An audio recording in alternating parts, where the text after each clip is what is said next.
rompepaga.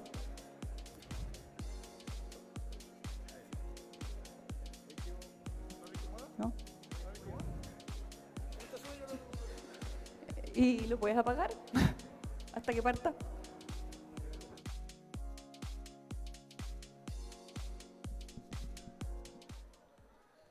Los invitamos a pasar, a tomar asiento para iniciar la segunda sección.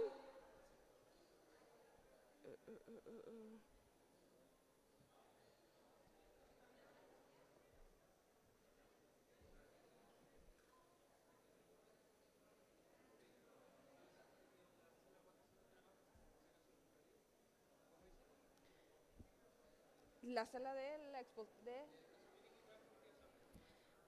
la sala 4 y 5 se encuentran abajo,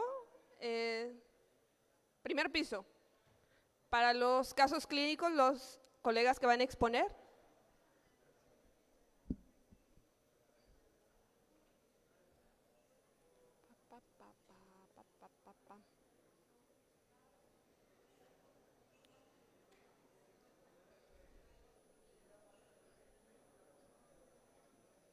Favor de tomar asiento para dar inicio, por favor.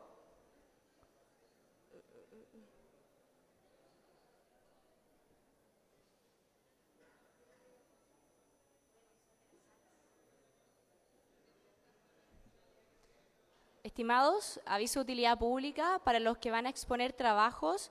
Quiero comentarles que la sala 1, 2 y 3 están al costado izquierdo, ya para que vayan, nos atrasamos un poquito en el horario, ya, pero para que vayan para allá los que ya tienen que exponer y también los evaluadores. Por otro lado, tenemos dos salas más de exposiciones de trabajos, que son la sala 4 y 5, que están en el primer piso.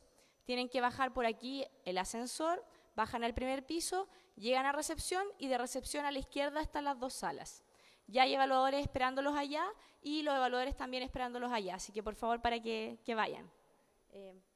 ¿Vas a presentar la otra? Ya, gracias. Bueno, damos inicio al segundo bloque del curso Exercise is Medicine. Tenemos el placer de presentar a la doctora Claudia Pérez, especialista en medicina interna y medicina del deporte, past president de la Sociedad Chilena de Medicina del Deporte, presidenta del Comité de Especialidad de Medicina del Deporte del CONASEM, instructora líder para Chile del Programa Avanzado de Primeros Auxilios en Zonas Remotas, OLS, Advanced Wilderness Life Support, con el tema Principios de Prescripción de Actividad Física, primera y segunda parte. Denle un aplauso, por favor. ¿Estamos? Súper. Ya, yo soy un poco más desordenada que mis dos predecesores y un poco más acelerada, así que por eso la indumentaria más fit. Y porque las presentaciones de Exercise is Medicine son presentaciones bajo licencia, entonces hay algunas modificaciones que no podemos hacer y otras que sí. Entonces en esta presentación yo agregué algunas cosas y saqué otras en base a lo que ya presentaron mis colegas porque hay cosas que creo que no es necesario repetir. Pero hay algunas que vamos a tratar de aclarar durante la presentación. Así que de repente puede ser que salga un poco desordenado, pero va a salir bien y espero que lo disfruten y aprendan, ¿ya? Ahora vamos a hablar de los principios generales de prescripción de la actividad física para la población en general, ya sea sana o con alguna enfermedad. La siguiente, por favor. Entonces, la pregunta como madre de Exercise is Medicine la hizo el doctor Robert Salis, que es es el fundador del movimiento Exercise is Medicine, y ¿y si hubiera algún remedio que pudiera prevenir y tratar docenas de enfermedades como diabetes, hipertensión y obesidad, usted la recetaría a sus pacientes? ¿Lo harían o no? Si yo le dijera, mira, esta pastilla puede tratar hoy día más de 40 enfermedades con evidencia tipo A, y estamos buscando las 60 en este momento, que están en duda, ¿se la darían? Y si les dijera, mira, no solo las puede tratar, puede prevenir alrededor de 30 o 40 enfermedades, ¿se la darían a sus hijos? Bueno, entonces hay que dársela a sus hijos. ¿Cuántos de acá tienen hijos? Ya. Todos ustedes son médicos y todos trabajan en atención primaria, ¿cierto? ¿Cuántos de ustedes hacen actividad física regular? Vale decir, no son sedentarios. Wow, mira Raúl.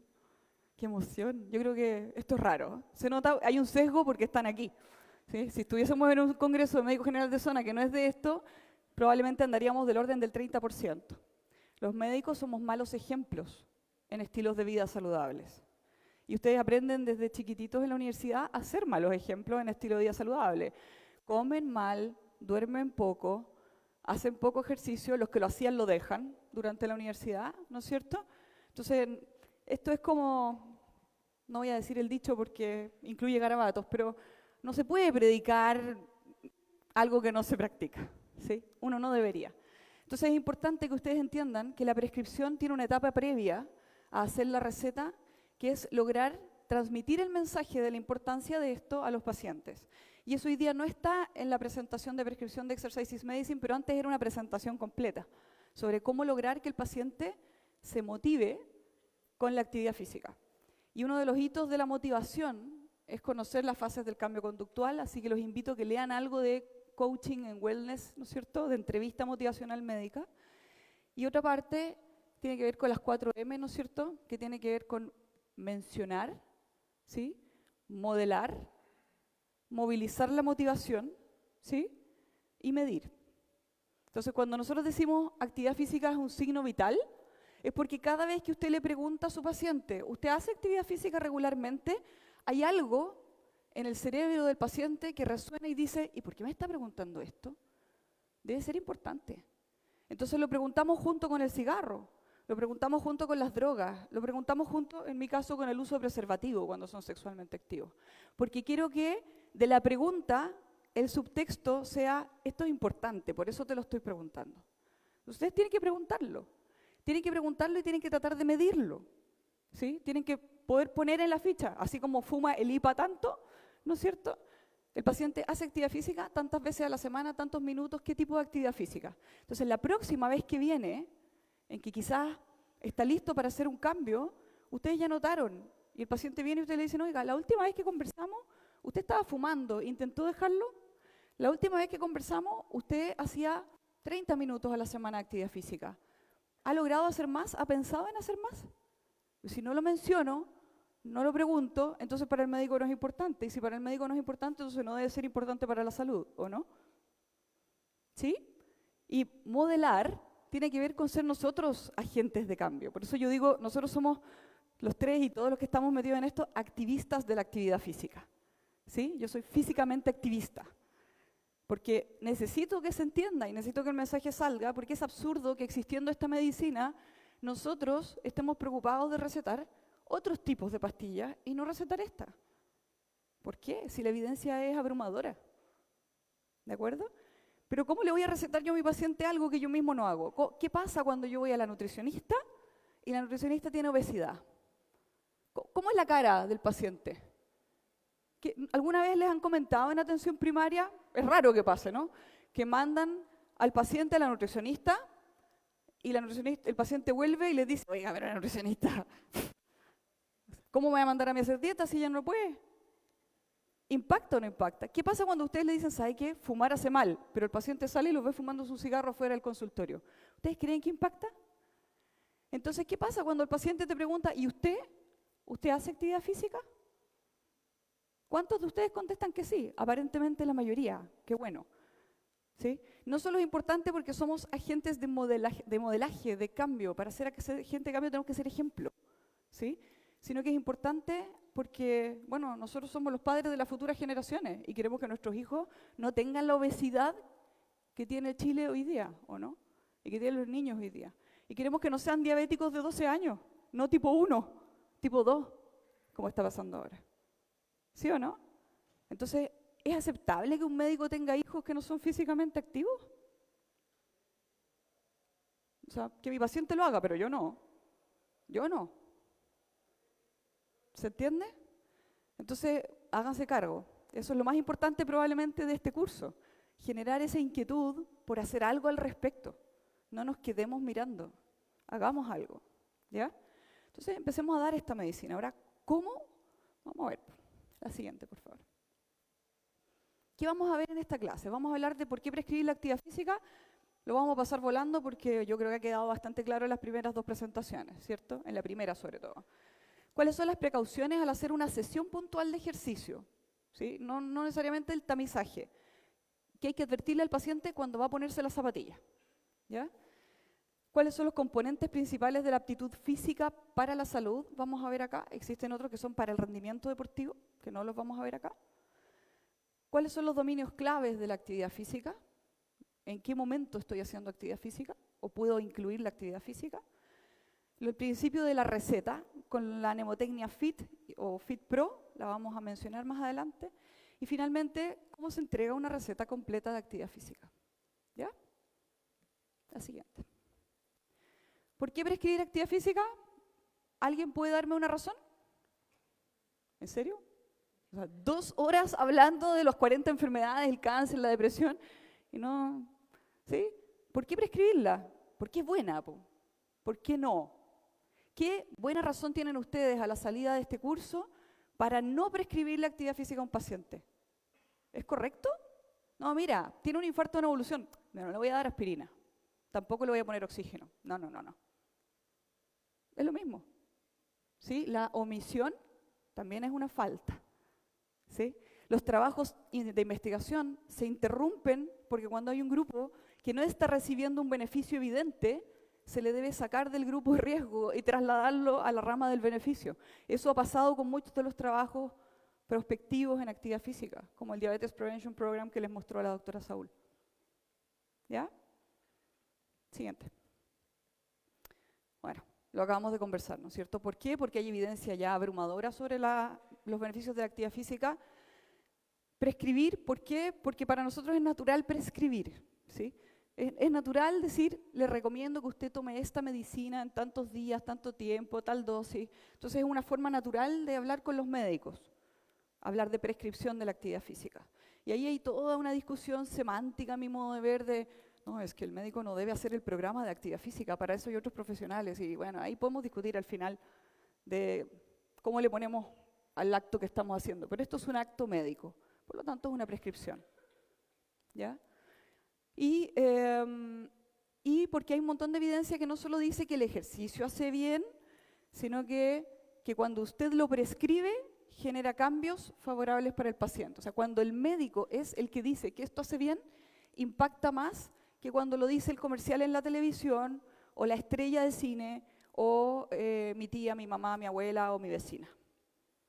El poder de la bata blanca, que ha sido tan utilizado en nuestro país, ¿no es cierto? Entonces, cuando yo me pongo la bata blanca y digo, esto hace bien, como que la gente nos cree, fíjense. Entonces, por eso debe ser una prescripción. Pero ahí también hay evidencia, está muy bonito. Hablamos nosotros de la receta y promovemos que la gente entregue una receta escrita, porque se ha visto que cuando se entrega la receta escrita, genera más impacto que cuando solo se da verbal. Pero la prescripción verbal también cambia conducta en los pacientes. Y hay estudios australianos, neozelandeses, que muestran qué pasa cuando tú en la consulta le dices, ¿y usted hace actividad física? ¿Y por qué no hace actividad física? ¿Sabe que le iría bien hacer actividad física? ¿Cuánta gente de esa en los meses posteriores inicia un cambio de estilo de vida? Y el hecho de que lo diga el doctor genera cambios en el estilo de vida. Si es escrito, mejor. Por eso nosotros promovemos la receta escrita. ¿Sí? Siguiente, por favor. Entonces, el ejercicio y muchos medicamentos son similares en términos de sus beneficios. Debería ser considerado como una alternativa viable o junto a la terapia con medicamentos. Yo creo que debiese ser considerado siempre. ¿Sí? Piensen que nosotros lo que tenemos hoy día es como un síndrome de deficiencia crónica de actividad física. Es una enfermedad. Entonces el sedentarismo es una enfermedad, no es solamente un factor de riesgo. ¿Sí? No es que si hago paracaidismo me puedo matar. No, esto es, como no hago suficiente de algo, empiezan a aparecer las complicaciones. ¿Sí? Entonces en realidad yo creo que toda la gente hoy día, si tenemos casi 80% sedentarismo, casi 90%, dependiendo cómo lo midan, todos deberíamos hacer actividad física como prescripción. Si es solo un 10% que no lo necesita, o quizás un 20%, dependiendo de la edad y algunas otras cosas. ¿Sí? Entonces, deberíamos prescribirla. La siguiente. La prescripción del futuro, ¿no? Tiene que ser lo primero. Ven que yo siempre le enseño a mis internos, en la receta del hospital, es súper natural, porque yo pongo primero, actividad física, ¿no? Le pongo reposo, ¿sí o no? Eso es una prescripción de actividad física, es la prescripción de no hacer actividad física. Cuando pongo reposo relativo, le estoy prescribiendo una cantidad de actividad física durante la hospitalización. Lo hacemos naturalmente, después el oxígeno, la nutrición y todos los medicamentos. Pero es una prescripción habitual. ¿Ya? La siguiente. Entonces, la siguiente, por favor. Estamos llegando a un punto en donde el no prescribir actividad física debería considerarse grave, ¿sí? Claro, porque es la omisión de una acción con beneficio para el paciente. De hecho, ya se ha legalizado esto en otros países. Ya ha ocurrido que ha habido demandas a médicos porque un paciente que tenía una condición que ameritaba la prescripción no fue prescrito. ¿Sí? Como en el auge, por ejemplo. Cuando ustedes no le dicen al paciente esto es patología auge, en algunos países ya ha ocurrido, en Inglaterra, donde la prescripción de actividad física es medida en el sistema de salud pública. ¿Sí? Se han producido eventos legales porque no está escrita en la ficha la prescripción de actividad física en un paciente que tenía prediabetes, por ejemplo, y que tiene indicación absoluta. ¿De acuerdo? Entonces, para que lo empecemos a considerar. Siguiente. Ahora, ¿con qué precauciones debemos decirle a alguien haga actividad física? Después de haber pasado por el proceso de tamizaje que Raúl les mostró. La siguiente. Ya. Lo primero es que tiene que hacer actividad física apropiada a su nivel de condición física y sus metas de salud. ¿Ya? Y esto, apropiada, es una cosa medio engañosa. Recuerden siempre el tema de la motivación. O sea, yo de verdad los invito a que lean algo sobre coaching en cambios de estilo de vida. Esto tiene que ver con las metas, ¿sí? Esto tiene que ver con la definición de metas, de objetivos. Una cosa es el objetivo del doctor, que es yo quiero que usted sea más sano, que use menos insulina, que baje un antihipertensivo, ¿no es cierto? Qué sé yo. Y otra cosa es el objetivo del paciente. Entonces María José les mostró las múltiples razones por las que la gente debe hacer actividad física y algunas de ellas son súper personales. Me veo mejor vida sexual, no sé, tengo una talla menos. Hay gente para la que hacer actividad física pasa por una corriente totalmente distinta de la mía. A mí qué me importa si le queda la talla 42 o la 50, me da lo mismo. Para mí eso no es importante. Para mí lo que es importante es si se va a morir de esto o no. ¿No es cierto? Pero cuando el paciente es el que tiene que hacer el cambio, es su motivación la que importa, no es la mía. Fíjense que la adherencia a tratamiento farmacológico que nosotros logramos con nuestros pacientes con diabetes, con hipertensión, etcétera, con enfermedades crónicas no transmisibles, es cercana al 60%. Es exitoso cuando es el 80%. Entonces, si el paciente no entiende que es él el que tiene que tomarse la pastilla, usted no se gana con recetarla tampoco. La motivación tiene que salir de él. Él tiene que hallarle un sentido a la prescripción que ustedes le están haciendo. Si el paciente no entiende que esto es para él y por él, le bajará la hemoglobina glicosilada. ¿Tú crees que le importa? ¿Ustedes creen que el paciente diabético cuando llega a los 3 meses y ustedes le dicen, oh, bien, te bajó 0,5 la hemoglobina glicosilada, ¿le cambió la vida en algo? ¿Él se siente exitoso? Da igual, tiene que seguir tomando la metformina porque nos fue súper bien, no le fue bien al médico. El paciente no notó nada en esos 3 meses. La gracia de esta prescripción es que el paciente nota cosas rápido. El paciente cambia. El día que se pone las zapatillas, cambia. El día que logra caminar lo que ustedes le dijeron o lo que él quiso, cambia. Ya no es el mismo. ¿Sí? Y él lo siente. Los pacientes vuelven felices. Y la adherencia a los programas de actividad física bien prescritos en el momento oportuno es bastante alta. Hablan de 60-70%. ¿Sí? O sea, es como los medicamentos. Por decirle a alguien, haga actividad física. ¿Ya? Entonces, pero sí, vamos a partir. ¿Cómo partimos? Desde donde estamos, progresamos lentamente. Si estamos abajo, partimos abajo y progresamos lentamente. Entonces los estadounidenses que les gustan como las frases y las mnemotecnias y qué sé yo, dicen start low and go slow. Parta abajo y progrese lento. Porque es la mejor forma de evitar el daño. Y el problema del daño en la actividad física es que nosotros hablamos de que el peligro mayor está en la alta intensidad, siendo un peligro muy bajo de todas maneras, ¿sí? Pero para los enfermos es un poquito mayor, ¿sí? Pero el problema es que cuando yo empiezo a entrenar y nunca he hecho nada, hay riesgos que no son de mortalidad, pero que igual limitan la actividad física. Entonces, ¿qué saco yo con que mi paciente se inscriba en el gimnasio porque la doctora me dijo que tenía que hacer actividad física? Vaya al gimnasio, lo pongan a hacer sentadillas, repeticiones, press banca y termine con un hombro doloroso. En kine. 3 meses. ¿Qué probabilidad tiene de ser físicamente activo en los próximos 6 meses? Entonces, cuando nosotros decimos progrese lento, no es solo porque así me aseguro el riesgo cardiovascular, que quizás es lo que es más comentado. Es porque así me aseguro que el programa sea persistente en el tiempo. Si el paciente tiene dolor y queda molido cada vez que hace ejercicio, va a abandonar. Si a la gente no le gusta, bueno, a algunos sí les gusta el dolor, pero a la mayoría de la gente no le gusta el dolor. ¿Sí? Entonces, vayan lento. Si mi objetivo es que usted, señora, mi objetivo personal, el próximo año, cuando nos veamos, sea físicamente activa. Ese es mi objetivo. No que la diabetes, que el peso, que la talla, que... Ese es mi objetivo. Mi objetivo es que usted deje de ser sedentario, porque esa es la enfermedad que yo estoy tratando. Mi objetivo es que usted sea físicamente activo. Va a tener un montón de efectos colaterales favorables, la mayoría. Pero ese es mi objetivo. Largo plazo, mantención en el tiempo, cambio conductual. ¿Vale? Entonces, para eso, si me voy a demorar 1 año en llegar a la recomendación, perfecto, pero que llegue a la recomendación. ¿Ya? Que no lo perdamos en el camino. Que no recaiga en la conducta sedentaria por culpa nuestra. ¿Sí? Que es muy común. ¿Cuántos de ustedes se han inscrito en programas de gimnasio de 3 meses? O del año, sí, paga el año y te sale... ¿Y cuánto duraste? ¿Estás todavía? Excelente. Bueno, la mayoría de la gente paga el año y pierde 8 meses de suscripción al gimnasio. ¿Sí? A los 3 meses generalmente la gente se retira.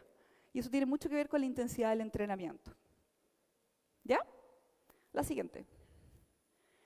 Entonces, para minimizar los riesgos, nosotros como profesionales debemos dar prescripciones basadas en las necesidades del paciente y su situación de salud.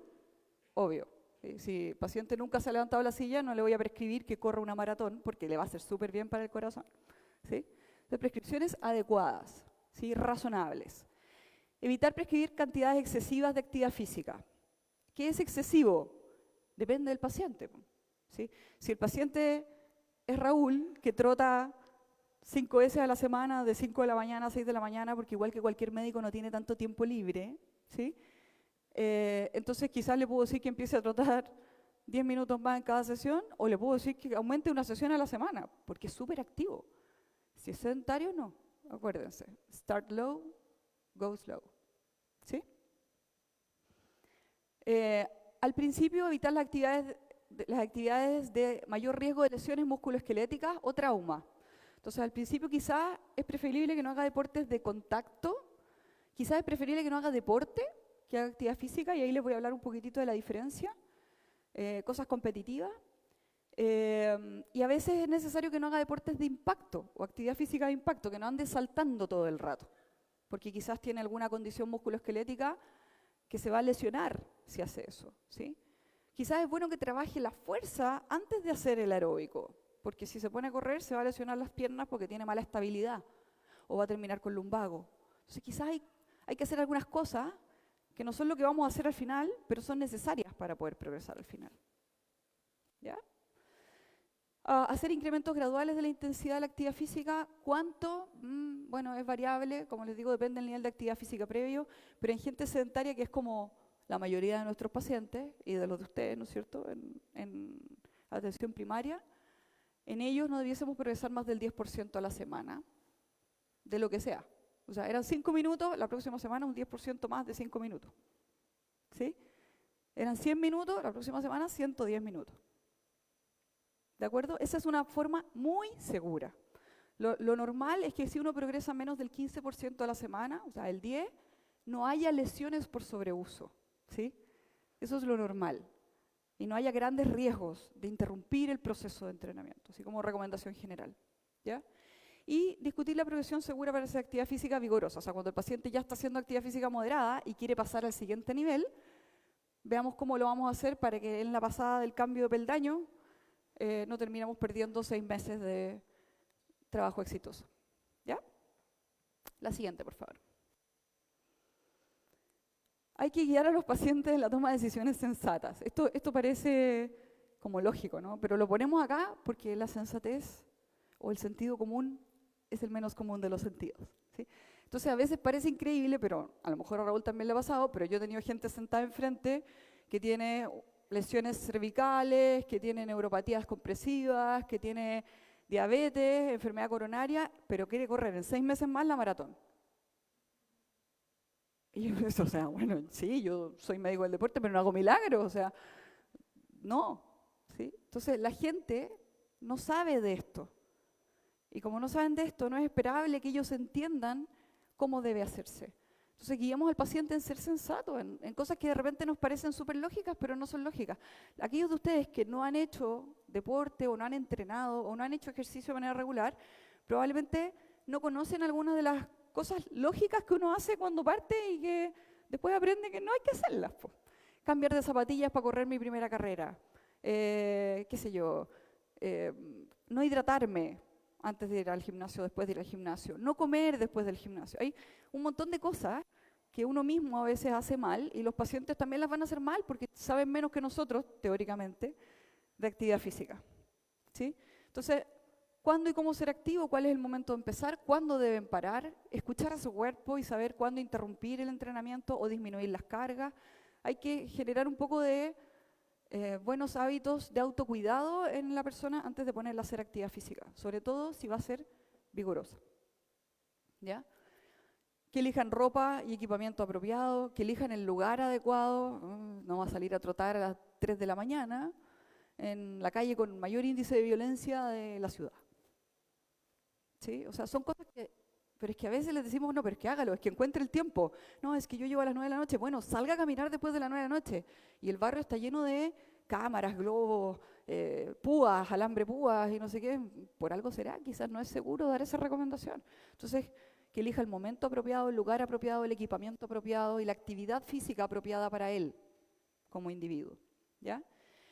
Tiene que haber una estrecha comunicación entre el paciente, el médico y los profesionales de la actividad física. A veces tenemos la suerte de poder trabajar con otras personas que supervisan la actividad física de nuestros pacientes. Nosotros le decimos, entra al programa de ejercicio para el adulto mayor. ¿O no? ¿Cuántos de ustedes tienen programas de ejercicio para el adulto mayor? Bien, ¿sí? ¿Cuántos de ustedes tienen programas de ejercicio para la enfermedad cardíaca o la enfermedad metabólica? Ya. Pero ustedes no van con el paciente al programa, ¿cierto? Entonces es fundamental que ustedes se comuniquen con la gente que sí está con el paciente en ese programa, ¿sí? Y lo otro, cuando definimos un ambiente seguro, no me refiero solamente a las luminarias de la calle o al riesgo de violencia, también me refiero a, lo voy a mandar a hacer ejercicio en el programa de actividad física para el adulto mayor, bueno, que el lugar sea un lugar en donde personas que tienen algún grado de disminución de sus sentidos no se anden tropezando y sacando la mugre porque no ven que acá abajo hay un obstáculo. ¿Se entiende? O sea, hagamos del lugar de actividad física, si es que lo podemos controlar de alguna manera, también un lugar seguro. ¿Ya? Siguiente. Ah, no, espérate, para atrás. Ah, se pasaron sin mí, los pillé. Sí. Eso. Eso sí, perdón. Adelante, siguiente. El dolor muscular, uno de nuestros obstáculos encontrables. La verdad, chicos, es que es poco probable que alguien empiece un programa de actividad física regular y no tenga algún dolor, ¿sí? Es muy probable que la gente comience con una intensidad mayor o con un volumen mayor que el que debería y sí tenga dolor. ¿Alguno de ustedes ha tenido dolor muscular después de hacer ejercicio? Me alegro, porque yo he tenido escenarios como este en los que he preguntado, ¿alguno de ustedes ha sudado? Y es como, no. Como si las princesas no sudan. No. A ver, qué bueno que han tenido dolor muscular porque saben lo que se siente, ¿sí? Y saben que es invalidante. O sea, cuando yo tengo dolor muscular, del bueno o del malo, que ahí vamos a hablar de cómo son, al día siguiente no puedo hacer ejercicio bien, ¿sí? No puedo volver a contraer ese músculo que está adolorido. Y eso significa que si insisto, alguien va a tomar la función de ese músculo. El movimiento va a salir igual, pero no va a salir del cuádriceps, va a salir quizás del isquiotibial, del glúteo. Entonces voy a empezar a hacer movimientos anormales para generar un resultado y voy a lesionarme, ¿no es cierto? Porque voy a sobrecargar cosas que no debería estar sobrecargando en ese ejercicio puntual. ¿Alguno de ustedes ha hecho planchas? Ahí les voy a mostrar una foto. Ya.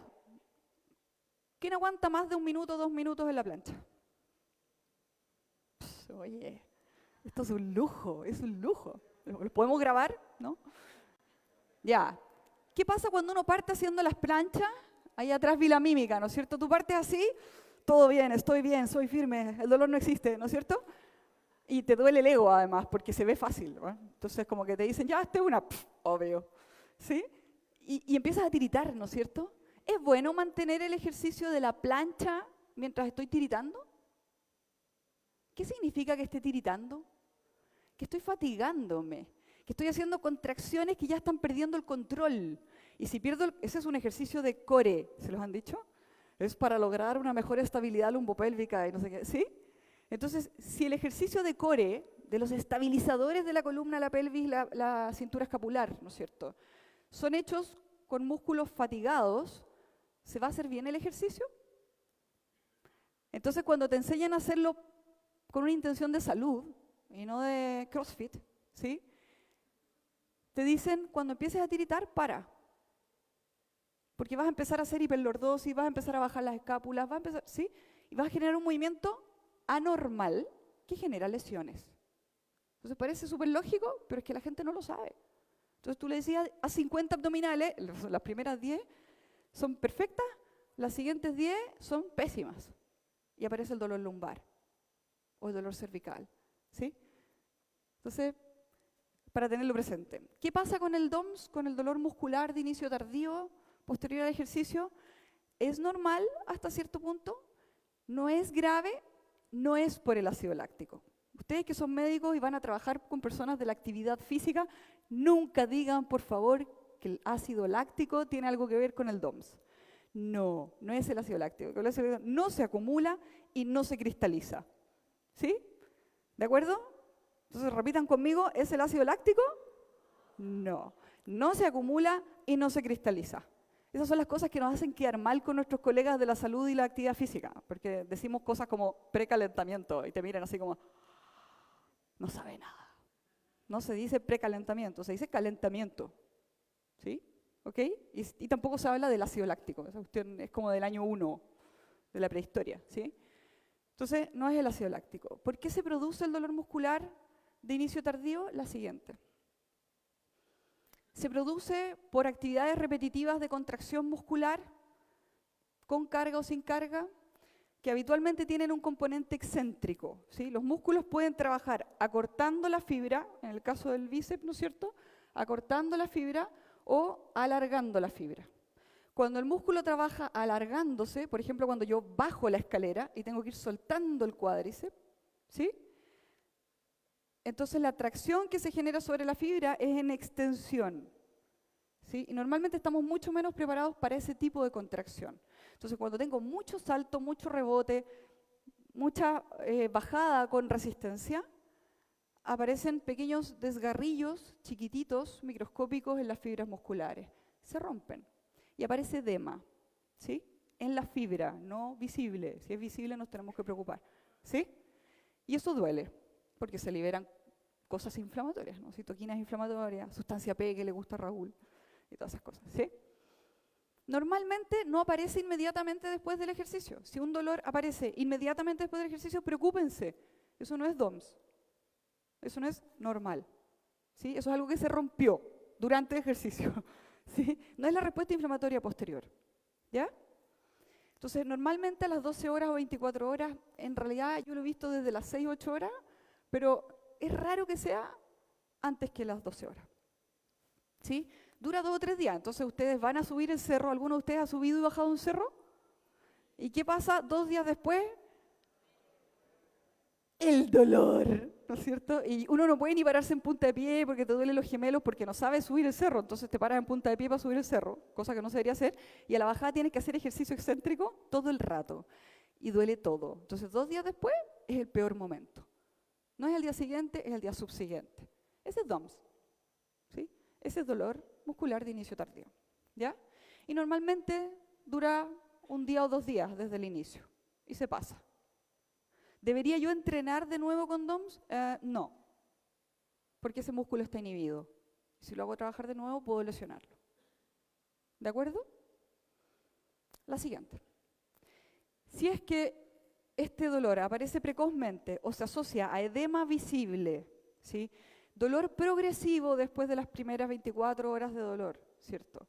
No cede o hay cambios de la consistencia muscular, entonces eso ya no es DOMS, eso puede ser una rhabdomiolisis. Y ese es otro escenario y es una de las emergencias que nosotros podemos tener por actividad física excesiva o no supervisada, ¿ya? Y eso es derivación a hospital o a médico, no es mándelo para la casa y tómese un antiinflamatorio. De hecho, podría ser muy contraproducente darle antiinflamatorios para ese dolorcito, porque va a tener falla renal dentro de su problema. ¿Sí? Entonces, ¿cómo se hace la aptitud física para la salud? ¿De qué está hecha? La siguiente, por favor. Entonces, la aptitud física tiene varias variables. La velocidad, por ejemplo, es un componente del fitness deportivo. Ser más rápido o menos rápido, más explosivo o menos explosivo. Tener buenos reflejos o malos reflejos. ¿Sí? Pero hay algunos que son para la salud y que también sirven para el deporte, obviamente.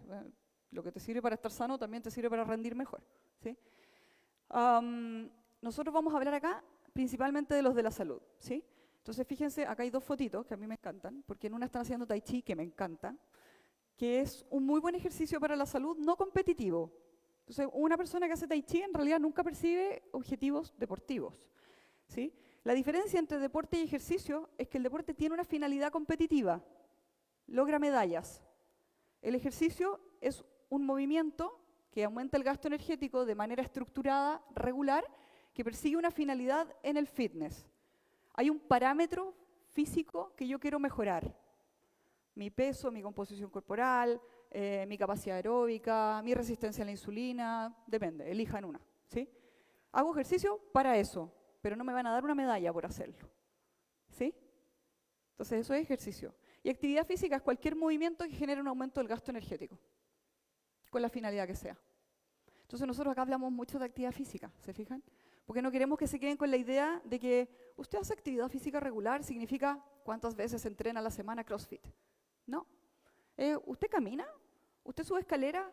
¿Usted toma el metro, la micro, va en auto, anda en bicicleta en la ciudad? Todo eso es actividad física. ¿Usted pasa la aspiradora? Eso es actividad física. ¿Usted levanta a sus niños? Eso es actividad física. ¿Sí? Entonces todos hacemos algo de actividad física. ¿Sí? Los médicos, poco. Los internos, casi nada. Todo el día sentados ahí. ¿Sí? ¿De acuerdo? Pero se puede cuantificar la actividad física y ahí les voy a mostrar también cómo. Entonces, esa es una actividad física con un gasto energético relativamente bajo, cero estrés cardiovascular, muy bueno para la resistencia, para la fuerza, ¿sí? Para la resistencia a la fuerza, el equilibrio, el core y la flexibilidad. Entonces, habrá gente a la que le sirve mucho esa actividad física, ¿sí? Ese ejercicio, el tai chi. Y este otro es un señor que está en el otro punto de la curva J, dosis, respuesta, ejercicio, salud. ¿Sí? En él es deporte y ya tiene riesgos mayores porque es deporte, porque sus dosis son sobredosis. ¿Sí? Es distinto al ejercicio. Siguiente. Los componentes de la aptitud física. Que salgan todos, yo te digo ya. Entonces, capacidad aeróbica. En la prueba, si es que sale algo de esto, podría salir algo sobre potencia aeróbica. ¿Sí? En vez de capacidad aeróbica. Entonces, por eso les puse en paréntesis potencia aeróbica. ¿Sí? Salud cardiorrespiratoria o aptitud cardiorrespiratoria. En los papers en inglés dicen cardiorespiratory fitness. Eso es. ¿Sí? Es lo que nosotros entendemos normalmente como capacidad aeróbica. ¿Sí? Y la potencia aeróbica es la capacidad aeróbica máxima, que es lo más intenso que puedo hacer. ¿Ya? La fuerza. La fuerza puede ser que en la prueba también aparezca como dos cualidades. Por eso si se fijan arriba dice hay 5 componentes. Porque en Exercise Medicine separan la fuerza máxima, ¿sí? Y la resistencia de la fuerza o resistencia muscular. ¿Ya? Es la fuerza. La fuerza tiene 3 componentes, ¿no es cierto? Tiene la potencia, cuántas contracciones por minuto, la fuerza máxima, cuánto peso como máximo arriba de la cabeza, y la resistencia, cuánto rato puedo mantener esa fuerza o esas contracciones, ¿se entiende? Entonces, es un poco lo mismo, al final es una variable, pero en Exercise Medicine la tienen separada como potencia de la fuerza o fuerza máxima y como resistencia de la fuerza. ¿Ya? Y en inglés, al entrenamiento de la fuerza se le dice resistance training. Entonces, para nosotros es un poco confuso porque yo me acuerdo cuando era chica, para mí el ejercicio de resistencia era el aeróbico, era el de fondo. Eso era resistencia. ¿Sí? Y en inglés, resistance training es el entrenamiento de la fuerza, por si acaso, por si lo encuentran por ahí y genera confusiones. Flexibilidad. Flexibilidad, todos sabemos lo que es, ¿no es cierto? Existe una estática, una dinámica, ahí les hablaron de la gente que es hiperlaxa, pero uno puede tener flexibilidad dada también por rigideces musculares y no articulares, acortamientos de cosas. Entonces se ha visto que trabajar la flexibilidad en adultos mayores sobre todo es una cosa buena para la salud. Pero esa variable, la flexibilidad, es la que tiene menos evidencia de beneficios para la salud. ¿Sí? Es como lógico que si alguien está rígido tiene más riesgo de caídas, por ejemplo, pero no tiene mucha evidencia, a diferencia de la fuerza y la capacidad aeróbica y la composición corporal, que sí tienen buena evidencia de que si las mejoramos, mejoramos parámetros de salud. ¿Ya? Y el core, que está tan de moda, entra dentro de la fuerza, porque es la fuerza de músculos específicos. ¿Ya? Siguiente. La potencia aeróbica es una demostración. Yo creo que. Ya. Me parece que hubo un cambio, pero no importa. La potencia aeróbica es cuán eficiente es el corazón en bombear la sangre hacia los tejidos. ¿Sí? ¿Y qué tan eficientes son los tejidos en utilizar eso? Les voy a mostrar después la ecuación para que entiendan de dónde sale eso.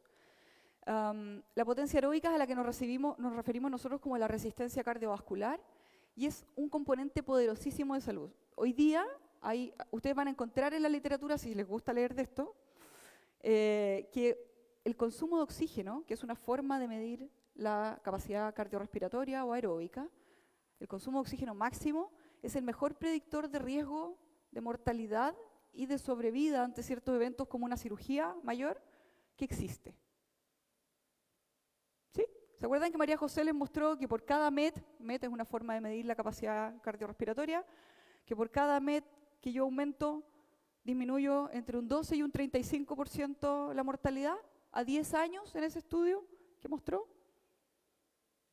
No hay ninguna cosa que sea mejor predictor que eso. Tanto así que hoy día los anestesistas o aquellos de ustedes que van a hacer la beca de anestesia hacen como 3 preguntas para saber más o menos qué puede hacer el paciente. ¿Usted baila? Sí. ¿Qué baila? Salsa. Ok. Más de 6 METs. Buena capacidad, baja mortalidad postoperatoria. Así de predictor es. Hoy día está metido en las encuestas preoperatorias. ¿Sí? Se puede medir de manera directa y se puede medir de manera indirecta. De manera directa, midiendo el consumo de oxígeno. De manera indirecta con algunas pruebas, por ejemplo, como la caminata de 6 minutos, que es una prueba submaximal, no maximal, pero tiene una curva que te predice el máximo. ¿Sí? O el test de Cooper de los colegios, la naveta, hay distintas formas. El STEP test también tiene su gráfica que te dice qué consumo de oxígeno tiene el paciente cuando tiene determinada cantidad de pasos en 2 minutos, etc. La prueba de cajón. La siguiente. ¿De qué hablamos cuando hablamos de fitness cardiorrespiratorio o capacidad aeróbica? Hablamos de 3 unidades distintas, pero son lo mismo. METs max, o cantidad máxima de METs que el paciente puede hacer, equivalentes metabólicos. Kilocalorías máximas que logra gastar por kilo, porque un MET es 1 kilocaloría por kilo hora. ¿Sí? Entonces, ¿cuántas veces puede multiplicar eso mientras hace ejercicio? Son unidades distintas, millas, metros, nada más. ¿Sí? O ml de oxígeno consumido por kilo por minuto o por kilo por hora.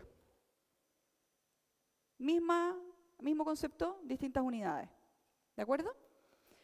La ecuación la ecuación de Fick, que es la ecuación para estimar la capacidad aeróbica o el VO2, el consumo de oxígeno, sale del gasto cardíaco multiplicado por la diferencia arteriovenosa de oxígeno. O sea, cuánta sangre bombeo por minuto, cuánto oxígeno lleva esa sangre cuando pasa por la arteria y con cuánto se devuelve a la vena. Entonces, si tú lo miras, esa ecuación que parece tan simple, te da un montón de información. Primero, la sangre debe oxigenarse. Entonces tienes que tener pulmones saludables. Segundo, el corazón debe ser capaz de bombear. ¿Sí? Debe ser capaz de hacer frecuencia cardíaca alta, etcétera, para aumentar el consumo, ¿cierto? Y eso lo hace un corazón saludable. Tercero, el endotelio debe ser capaz de distribuir esa sangre oxigenada para que sea consumida en los tejidos. Y cuarto, debe haber alguien que consuma oxígeno, y eso lo hace el músculo. Esa es la porción variable del consumo de oxígeno. Entonces, una persona que tiene un buen consumo, bueno, tiene un pulmón sano, tiene un corazón sano, tiene un endotelio sano y tiene buen músculo. Y ese músculo tiene mitocondrias que consumen oxígeno. ¿Sí? Entonces, no wonder, ¿no? ¿Cuál es la sorpresa de que esto sea un predictor de mortalidad de todas las causas? Se está evaluando todo lo que nos importa. ¿Sí? Las definiciones de las que habló en algún momento Raúl y dijo que la Claudia se las va a mostrar, las pusimos para mostrárselas. Intensidad moderada, alrededor de 3 a 6 METs, algunos dicen 5 o mayor de 5 ya es intensidad alta, ¿sí? 60-85% de la frecuencia cardíaca máxima, porque como la ecuación lleva gasto cardíaco, yo puedo predecir a qué intensidad está trabajando si es que conozco la frecuencia cardíaca, ¿sí? Porque frecuencia cardíaca por volumen expulsivo, el gasto. Y moderada también es en escala de Borg de 0 a 10, que es qué tan cansado se siente el paciente con unas líneas de colores. 4 a 6. ¿Sí? ¿De acuerdo? Así medimos la intensidad del ejercicio, como porcentaje de la frecuencia cardíaca máxima, como METs o como intensidad subjetiva por escala de Borg u otras. ¿Ya? La que se recomienda acá y que yo siempre recomiendo porque es muy fácil es la del habla, que también Raúl la mencionó y habló de ser capaz de decir 4 palabras. Entonces, si la persona va caminando y es capaz de silbar y cantar, va muy lento. ¿Sí? Si la persona va caminando y no es capaz de decir 4 palabras de corrido, va muy rápido. ¿Sí? Si va caminando y alguien que habla por teléfono con ella le dice, oye, ¿qué estáis haciendo? ¿Que estáis cansados? Está perfecto. ¿Sí? Eso es intensidad moderada, la escala del habla, para dársela a los pacientes. ¿De acuerdo? Siguiente. ¿Cuáles son los dominios en los que yo puedo hacer actividad física? Y aquí no me voy a detener mucho porque encuentro que es como bien obvio. La siguiente. La siguiente. Ya. Actividad física ya se los definí, ¿no es cierto? Es un concepto paraguas en el que entra todo movimiento con la intención que sea que genere aumento del gasto energético. ¿Sí? Siguiente. Y la siguiente. Chao. Siguiente, las animaciones. Ya. Tenemos distintos dominios donde se puede realizar actividad física. ¿Ya? El ejercicio y el deporte generalmente se hacen en el dominio de la actividad física recreacional, en algunos casos en la laboral, ¿sí? Porque hay deportistas profesionales, pero generalmente caen dentro de la actividad física recreacional, que es la que nosotros tendemos a preguntar. O sea, normalmente le preguntamos, ¿usted hace deporte? ¿Usted hace ejercicio? Entonces estamos preguntando solo por este dominio, ¿de acuerdo? Y está bien, pero es solamente uno de los dominios de la actividad física. Siguiente. Y siguiente, y siguiente, y siguiente. Último, ya. Pucha. Ok. También está la actividad física laboral. Les pusieron el ejemplo del señor que sube 20 kilos con el saco. ¿Hace actividad física o no? Mucha. Lo que pasa es que la hace en su tiempo libre, la hace en su tiempo laboral. Pero vale, por supuesto que vale. Si se pasa 6 horas diarias apaleando cosas, eso es actividad física moderada, intensa, que hace 6 horas diarias. O sea, ¿qué te vas a preocupar del test de esfuerzo, de verdad? O sea, ¿tiene algún problema cardiovascular? No. Fíjense que en Estados Unidos la principal causa de muerte súbita es shoveling the snow. Es apalear nieve, porque es un ejercicio muy completo. Es muy demandante. ¿Sí? La actividad física en la casa. No hay que subestimar el trabajo que significa hacer una cama, recoger la ropa, los juguetes, levantar al marido, a los niños. ¿Sí? O sea, actividad física domiciliaria, pasar la aspiradora, barrer. Hay gente que, hoy día hay robots que hacen casi todas esas cosas, es terrible, pero hay mucha gente que todavía lo hace a mano. Gente que lava la loza a mano. Admirable, ¿sí? Y la actividad física de transporte, muy importante, muy importante. Commuting physical activity, para los norteamericanos, o la gente que habla inglés. La de desplazamiento. Ok, usted trabaja y vive en una casa, pero ¿cómo se mueve entre los dos lugares? En auto, en micro, en metro. ¿Se puede bajar una cuadra antes del metro? De la micro, ¿cierto? ¿Puede caminar a la estación de metro? Porque ahí podemos meter actividad física que pasa como colada entre las actividades cotidianas. Pero es actividad física. Siguiente. La receta, ¿cómo se hace? Se le ponen estos 4 principios y ahora agregamos otro, que es PRO o VP o no sé, pero FIT, estos tienen que estar en todas. Siguiente. Frecuencia, intensidad, tiempo, tipo y el PRO o VP, velocidad de progresión o progresión. ¿Sí? Entonces, cada vez que yo recomiendo actividad física, yo le digo, usted tiene que hacer tantas veces a la semana, en esta intensidad, este tipo de actividad, con una duración de tanto tiempo y lo vamos a ir aumentando tanto a la semana. ¿Sí? Eso debe estar en la receta escrita de la que hablamos antes. Siguiente. Cada uno de sus componentes son bastante lógicos, ¿no? La frecuencia la medimos habitualmente en días a la semana. A veces en veces al día, por días a la semana. ¿Sí? Es uno de los factores que uno puede mover y si yo tengo que partir por uno, yo parto por este. O sea, me interesa más la regularidad en la actividad física que la cantidad total o la intensidad, ¿se entiende? Si yo quiero que alguien haga ejercicio en forma habitual, primero trato de que lo haga 2 o 3 veces a la semana siempre, aunque sean 5 minutos, ¿sí? O sea, quiero lograr primero el que se dé ese tiempo para dedicarse a la actividad física regularmente. De ahí vamos progresando en el resto. Esa es como mi postura. Y es una de las que sirve más para modificar los volúmenes semanales, para progresar las cargas, ¿sí? Entonces antes hacía 2, ahora vamos a agregar una tercera sesión. Si podemos agregar una cuarta, agregamos una cuarta sesión. Si puede ser todos los días, ¿sí? Y nos quedamos pegaditos en el volumen y vamos aumentando solamente la cantidad de veces a la semana o la frecuencia, por ejemplo, en la medida que el paciente pueda, ¿ya? Se recomienda que la actividad física se haga diariamente, obvio. Sí, si es tan bueno el remedio hay que tomárselo todos los días, pero no todos pueden. Pero ojalá podamos llegar a un mínimo de 3 veces a la semana para considerarlo regular en el tiempo y entre medio 5 días a la semana como mínimo, perfecto. ¿Sí? Más de 5 días, igual hay beneficio, pero el mayor beneficio se logra cuando se llega a las 3 y después a las 5. ¿Sí? Y bueno, un poco lo de la progresión, ¿no? Si alguien no hace nunca ejercicio, mejor que haga hartas veces a la semana muy poquitito, que haga una vez todo el ejercicio a la semana. ¿Sí? Siguiente. La intensidad. Hablamos un poco de las definiciones, ¿no? Les puse las definiciones de moderada para que sepan cómo prescribir. ¿Por qué? ¿Por qué creen ustedes que yo les definí la intensidad moderada? ¿Cuál será la recomendación en la mayoría de los pacientes? Moderada, ¿cierto? Entonces ya sabemos que un cierto porcentaje de la frecuencia cardíaca, una cierta cantidad de METs en la escala del habla, las 4 palabras, ¿no es cierto? Así es, esa es la intensidad para la mayoría de los pacientes. Ahora, esto tiene un efecto de volumen, entonces el volumen de ejercicio se mide en minutos por intensidad a la semana, ¿sí? Así yo sé el volumen, ¿sí? Entonces yo puedo aumentar la intensidad y disminuir los minutos. Maravilloso. Entonces alguien que puede hacer alta intensidad puede hacer la mitad del tiempo, porque está haciendo más intensidad. ¿Se entiende? Entonces ya podemos flexibilizar las reglas en aquellos que pueden. ¿De acuerdo? La siguiente. La siguiente. La siguiente. ¿Sí? Se los definí antes. Y les definí eso porque eso es moderada. ¿Sí? La siguiente. El tiempo.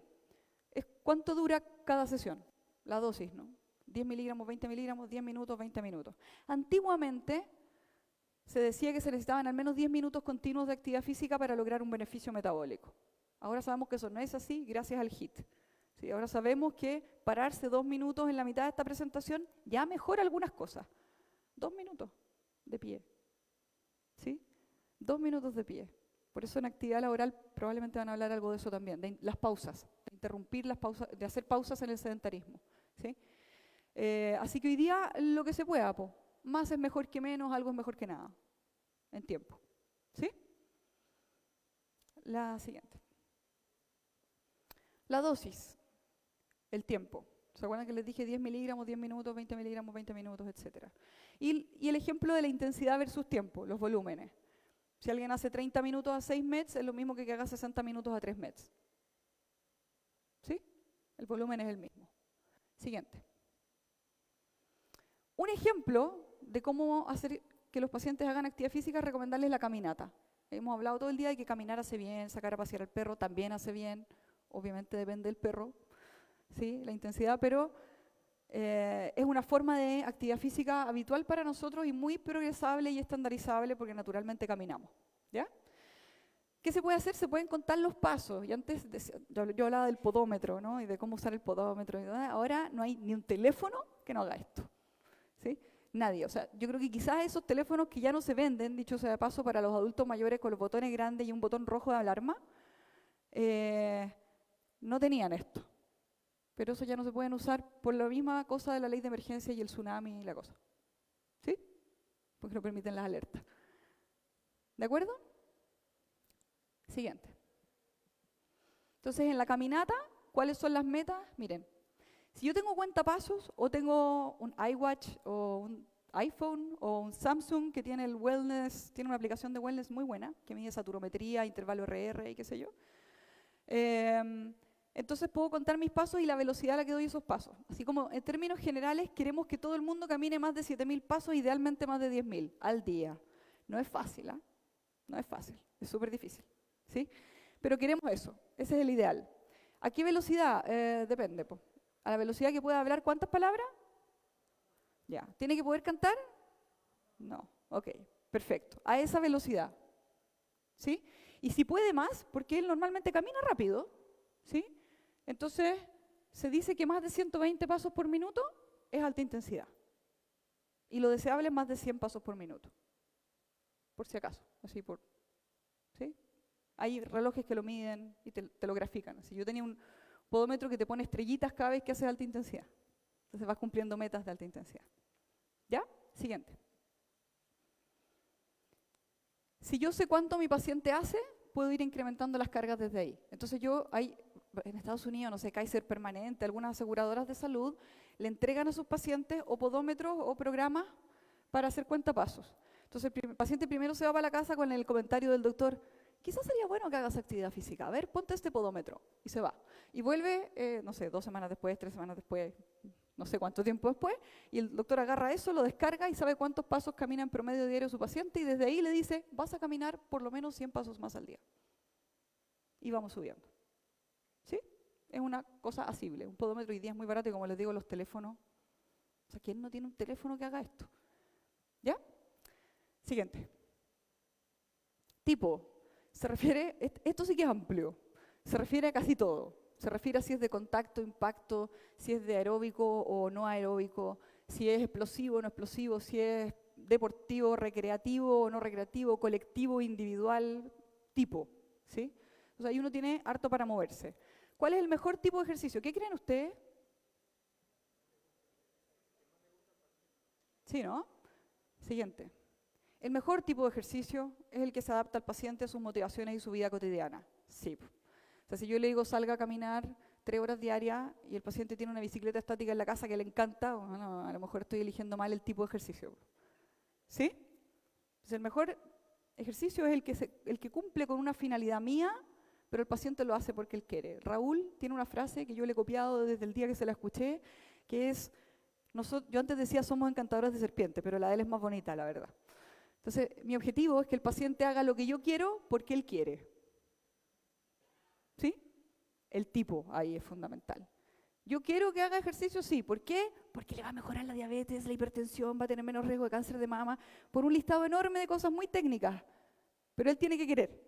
Él lo está haciendo ¿por qué? Porque se ve más bonita. Perfecto.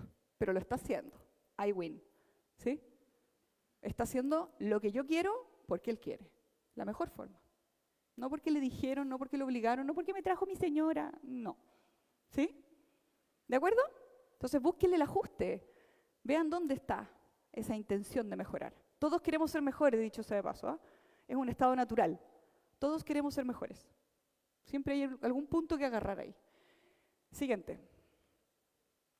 Entonces, el entrenamiento de la fuerza, porque ya hablamos del aeróbico, ¿cierto? De la capacidad aeróbica. Al menos 2 días no consecutivos en la semana. Hoy día dicen que quizás deberían ser 3. ¿Cómo hacerlo? 3 series de 8 a 12 repeticiones por grupo muscular en cada sesión. El tiempo para trabajar 8 a 10 grupos musculares es alrededor de 30 minutos.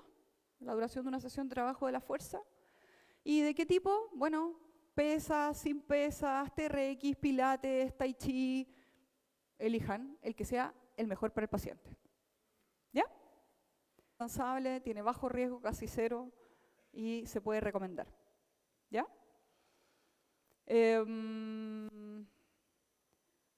Lo del área de especialidad. Esto dice hacerle un médico del deporte. ¿Qué creen ustedes? ¿Les costó entender esto? No. ¿Tiene lógica? Sí. ¿Tiene riesgo? No. O sea, si lo hacemos bien, de verdad, poquito. Entonces, ¿por qué no lo va a poder prescribir el médico general? Y si lo quiere prescribir el cardiólogo, fantástico. Pero lo puede prescribir el médico general. Pero estas son cosas que están en discusión hoy día. ¿Sí? ¿Qué tanto nos deberíamos meter en estos temas?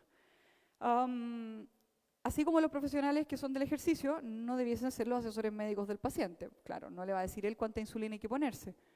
Bueno, yo tampoco le voy a diseñar el programa de entrenamiento día a día, ¿de acuerdo? Pero la prescripción general va a salir de acá, ¿ya? Y trabajar en equipo, que fue lo que conversamos antes, como multidisciplinario. Siguiente. Esa es una hojita tipo de recomendaciones de actividad física, ¿sí? ¿Cuántas veces a la semana, aeróbico, qué sé yo? Esa la están entregando. Ah, mira, esa es la de Exercises Medicine. Ya, es que hay una clínica que ayuda a Exercises Medicine acá que tiene su propia receta y prescripción. Entonces es como un modelo y aparecen algunas recomendaciones para que el paciente sepa qué hacer. Siguiente. Estos son materiales gratuitos de Exercises Medicine. Los pueden bajar de exercisesmedicine.org. Están en inglés por ahora, pero creo que hay como 30 que ya están traducidos al castellano, al español, y que son para el paciente. Entonces el paciente tiene diabetes y le pasamos un folleto que habla de los beneficios de la actividad física para la diabetes y cuáles son las precauciones y discuta con su doctor, no sé qué, ¿sí? También son buenas herramientas de promoción y ahorran un poco de tiempo de consulta, que es importante en muchos casos, pues en usted es súper importante. Siguiente. ¿Cómo es la receta? Ahí tienen. Siguiente. Siguiente. Siguiente. Siguiente. Siguiente. Siguiente. Ya, está bien. Entonces, ahí hay una receta de un medicamento, ¿no es cierto? Ahí está la receta, ahí está el medicamento Activol, que es lo mismo que el Agitol de Brasil, que es una cajita que se le entrega a los pacientes, en donde sale un relojito con los tiempos al día que debe hacer actividad física y algunos ejemplos de actividad física moderada. Entonces el paciente va a la consulta y se le regala la cajita de Activol en Meds, en Brasil Agitol. ¿Sí? Y abajo la misma prescripción, que arriba es para la estatina, abajo es para la actividad física. Lo mismo, FIT. Y BP, progresión. ¿Ya? Siguiente. Esta es la receta de Exercises Medicine como debiese hacerse por un médico, así como la receta blanca típica nuestra. ¿De acuerdo? Y sus precauciones.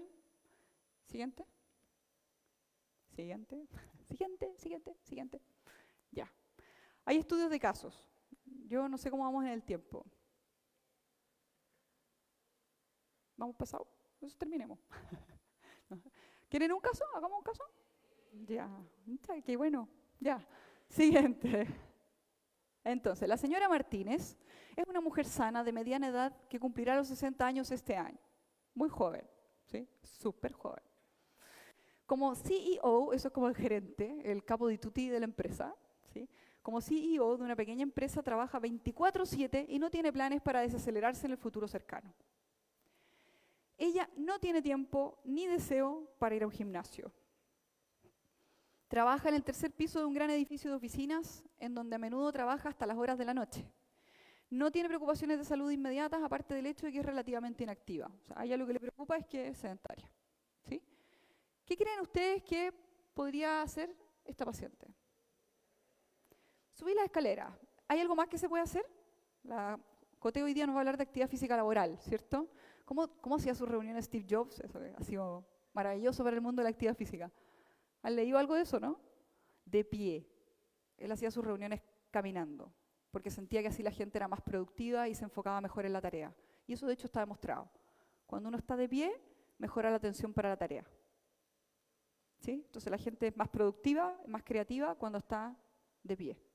¿Sí? Entonces él subía escaleras, bajaba escaleras y la gente lo iba persiguiendo. ¿Cómo trabaja mi interno? De pie. Y tienen que caminar detrás mío, ¿cierto? ¿Y caminan rápido o no caminan rápido? Caminan rápido. El otro día casi maté a una interna en la escalera. Tuve que preguntarle, no, de verdad, después del tercer piso tuve que preguntarle, tú estás sana, ¿cierto? Que venía como jadeando y se me iba quedando atrás. Pero lo logró, subió los 7 pisos. Así que súper.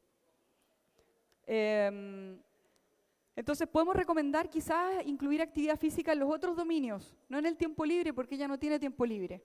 Podemos recomendarle que suba la escalera en la oficina, idealmente, que busque instancias en las que pueda subir y bajar la escalera. O sea, que baje 2 veces al día la escalera, no sé, mirar el parque, ahí usted saber. Pero que suba y baje la escalera más veces al día, subir 2 pisos de escalera, ser capaz de subir 2 pisos de escalera en forma continua y sin apoyarse de la baranda, son como 5 o 6 metros. Eso es una buena capacidad de trabajo, ¿sí? Es una buena capacidad de trabajo. Si lo puede hacer ya es bueno. ¿De acuerdo? ¿Sí? Siguiente. ¿Otro caso? ¿Sí? ¿No? Roberto, su inquietud es cómo ponerse activo. Es profesor universitario, tiene 45 años, un bebé, ¿sí? Y es obeso, tiene un IMC de 31,4, trata de llegar al gimnasio al menos una vez por semana, pero una de las principales barreras son sus 1,5 horas de trabajo, de trayecto desde y hacia el trabajo. Eso no pasa nunca aquí, ¿cierto? La gente nunca trabaja más de 20 minutos de su casa acá en Chile, ¿cierto? También tiene 2 niños pequeños en casa y necesita estar en casa para apoyar a su esposa, que también trabaja a tiempo completo. A menudo regresa a casa para ver a su familia y luego trabaja hasta tarde en la noche cuando todo el mundo está acostado. Ay, qué terrible, ¿no? Él sabe que debe ser más activo, pero parece que no puede encontrar el tiempo para ello en su apretada agenda. ¿En qué dominio de la actividad física podríamos meternos acá?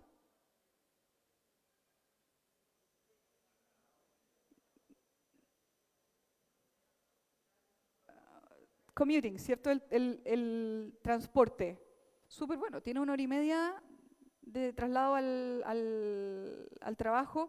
Quizás podría andar en bicicleta, claro que si se muere 1 hora y media en auto, a lo mejor puede ser un poco desafiante hacerla en bicicleta, pero puede ser por los tacos. O sea, habría que explorar por qué se demora 1 hora y media y en qué se va. A lo mejor se va en metro o a lo mejor se va en micro, entonces quizás se pueden intercalar caminatas con ese periodo. A lo mejor se puede ir de pie en la micro, chicos. Mejor que ir sentado. ¿Sí? Vamos viendo. ¿Dónde más podría meter actividad física?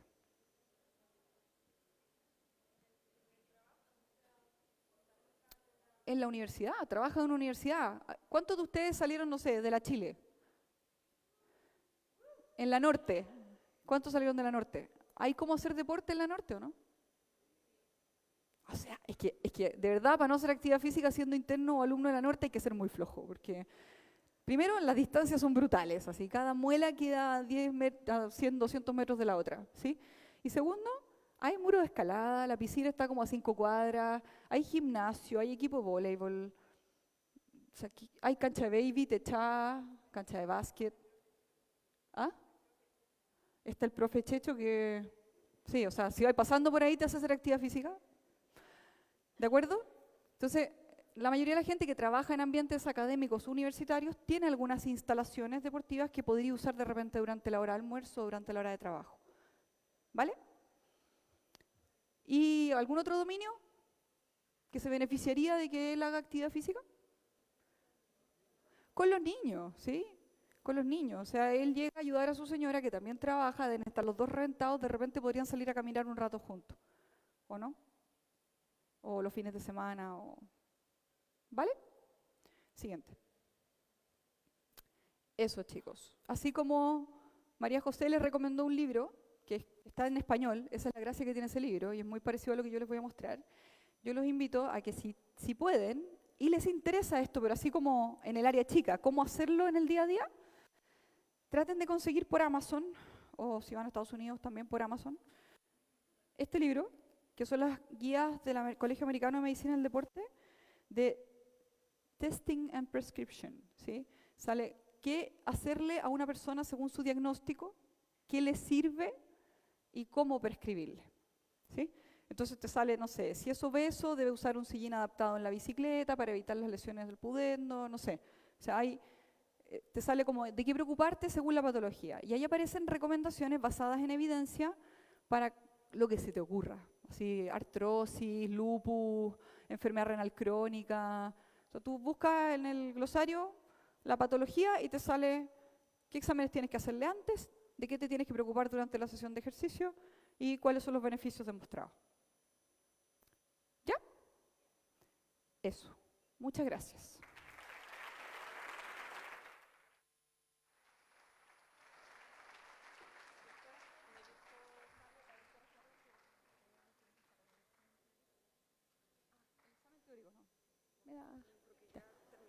Sí. De alguna manera misteriosa, todavía no he decidido cómo, les vamos a hacer llegar un link para que puedan entrar a hacer la prueba en línea, ¿ya? Porque imprimir 400 y tantas pruebas de verdad es como matar 500 arbolitos para... ¿Sí?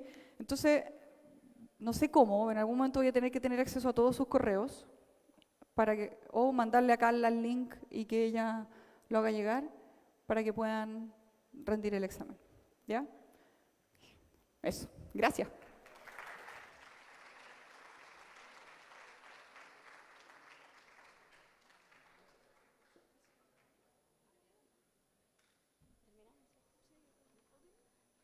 Bueno, como último anuncio, afortunadamente alcanzamos a terminar dentro del tiempo. Agradezco a la doctora Pérez por su rapidez.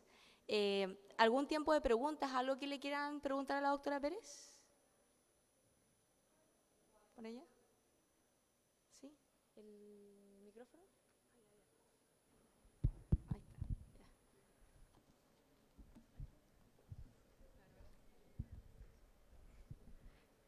Ya, yo tenía una duda sobre el tema de los pacientes diabéticos. En el fondo, el tipo de calzado apropiado para el ejercicio y además, en el fondo, ¿qué consideraciones a la hora de elegir un tipo de ejercicio, considerando el posible roce del pie en el zapato? Porque uno dice zapato holgado, pero al final el pie igual baila, entonces como que... El diabético tiene algunas complicaciones y cada una de ellas tiene sus contraindicaciones y precauciones, ¿sí? En enfermedad renal, nada, o sea, da lo mismo. Si tienen nefropatía diabética, el ejercicio no es un tema, ¿ya?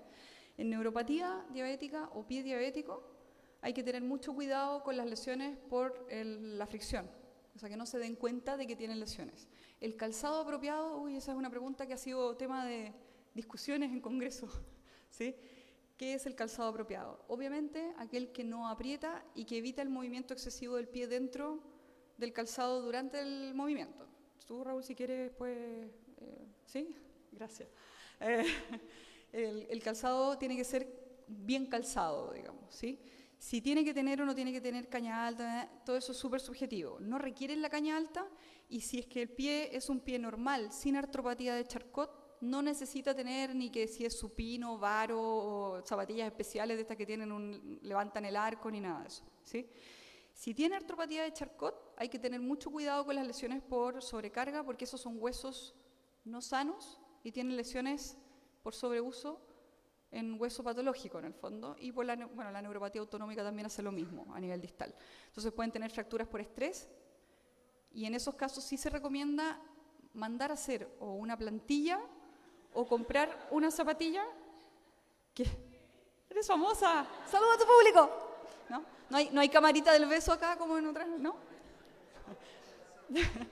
Entonces, en esos casos sí, de repente hay que hacer ciertas adaptaciones con plantillas principalmente, ¿sí? Con el calzado. Y la retinopatía hay que tener ojo, porque debe evitarse los pacientes con retinopatía valsalva o el levantamiento de pesas, digamos, no estamos hablando de repeticiones con poco peso, estamos hablando de...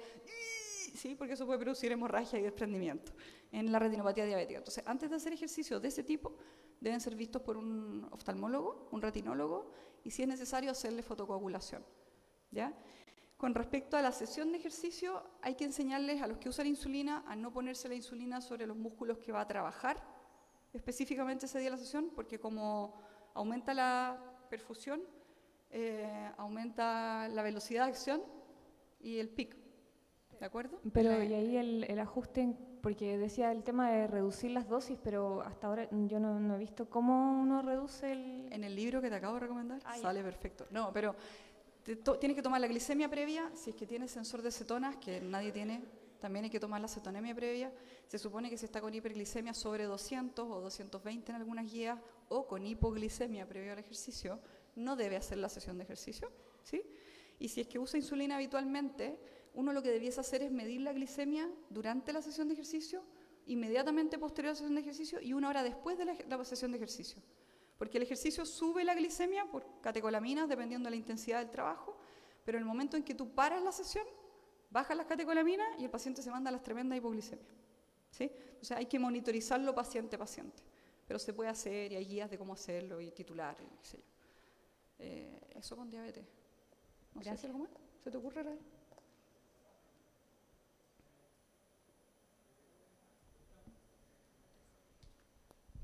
Tu pregunta era como del zapato específica, ¿cierto? La Claudia dijo súper bien cómo identificar qué tipo de pie. En general, los diabéticos se diagnostican tarde, por lo tanto, uno generalmente le encuentra una polineuropatía y que en las electromiografías no se encuentra porque las fibras que se dañan son las amielínicas que están asociadas al dolor y por lo tanto, cuando ya tiene alteración en la electromiografía, el daño está avanzado. Pero si hay en realidad un pie en riesgo, uno les recomienda un zapato cómodo, ancho adelante, que cubra los dedos, que no sea tan rígido y con un refuerzo posterior, que va a ser zapatilla, una zapatilla cómoda. El punto a veces que es las costuras que pueden ir adentro, entonces que finalmente las pueden identificar, y el calcetín, que en realidad a veces el mismo calcetín queda mal puesto. Después, tal como decía Claudia, uno puede ir optimizando con una plantilla, que lo importante es que no sea una plantilla de receta. Uno generalmente la plantilla de receta dice barra retrocapital 696, arco de 12 milímetros, que significa que detrás de los metatarsianos haya una barrita que levante y después lo otro. Si es que el pie tiene ciertas deformaciones, eso puede aumentar los puntos de presión. Y por lo tanto ahí uno puede ir jugando con la altura o colocar que los puntos de presión que sea silicona. Y ahí tú colocas el círculo, que le dice en el punto de presión silicona de 2 centímetros de diámetro para el punto de presión. Y después ya cuando tiene en realidad un pie que está muy deformado o que tiene una patología de Charcot, mándale a hacer zapato. Y ahí lo mezclas con la actividad. Entonces después yo les iba a hablar un poquito como de tango. Entonces claro, si tienen actividades de roce y lo están haciendo como un tango terapéutico, claro, quizás a ese paciente vamos a tener que tener más cuidado. Y lo otro que incluso le puedes colocar tobilleras evitando las inversiones y las eversiones, evitando los esguinces de tobillo, porque a veces también por inestabilidad de tobillo empiezan a cambiar el punto de presión. Bueno, y obviamente considerar la neuropatía autonómica, que es súper importante. Hay que ver si tienen buena respuesta cronótropa y presora al ejercicio. Eso, normalmente los diabéticos se van de test de esfuerzo antes de partir un programa, porque es muy común que tengan alteración autonómica, y eso es como un equivalente coronario, ¿ya? Entonces, pero eso hay que mirarlo, y en la enfermedad vascular, obvio, si tienen claudicación intermitente o tienen síntomas coronarios, pasan por el tamizaje que dijo Raúl. Esos son pacientes de mayor riesgo. Así camina. ¿Puedes quedarte acá, Raúl? Gracias. Siéntete cómodo. Bueno, primero agradecer a los expositores, creo que es un tema súper importante que hoy día está siendo prevalente y que no es algo con el que lleguemos desde el pregrado. Entonces creo que es súper importante tratar de expandirlo un poco a todos los médicos generales. Agradecer a la Carla también por traer el tema porque es súper importante. Bueno, a mí me gusta harto, entonces creo que podría hablar harto, pero en realidad tratando de acotar un poco, tratando de ayudarlo un poquito a lo que es el MGZ en realidad, que es esta audiencia. Como dijo Carol, nosotros somos en el fondo, o el sentido, el espíritu del MGZ es llegar a esta población vulnerable. Y en realidad, por mucho que a mí me gusta hablar del DOMS y pensar en ciertas cosas técnicas del zapato y el calzado, en realidad nuestra población, la mayoría no es la que llega a correr la maratón de Santiago. No es la que piensa en hacer el ultramaratón. Entonces, En ese aspecto quizá un poquito tratando como de bajarme igual como de la pasión para mí de la medicina deportiva, ¿qué nos podrían decir ustedes o cuál es la visión de ustedes con su conocimiento y perspectiva respecto a cómo está enfrentando hoy día la salud pública el aspecto de promoción y prevención en salud? Siendo que en esa pregunta que era tan básica, ¿cuántos tienen un programa de actividad física en adulto mayor? No sé cuántos levantamos la mano, pero deberíamos haber sido todos. Y hoy día no es así.